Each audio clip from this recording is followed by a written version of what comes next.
একজন মুমিনের জন্য সবচাইতে নিরাপদ জায়গা হচ্ছে মসজিদ, আর প্রতিটি সন্তানের জন্য নিরাপদ জায়গা হচ্ছে মায়ের কোল।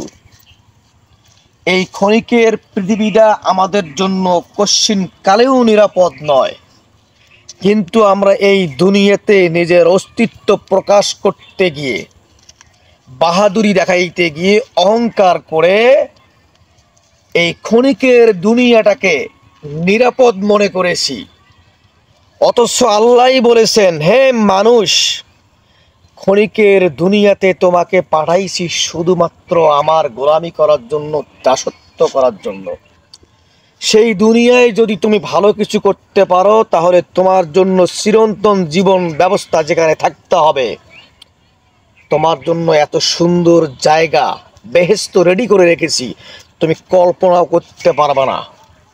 আমি সেই সব ভাইদেরকে বলছি, ভাই, এই ক্ষণিকের দুনিয়ায় অহংকার আর দাম্ভিক্য দেখাইতে গিয়ে কখনো আল্লাহকে বেজার করবেন না। তবে আমরা সবাই ভালো থাকবো।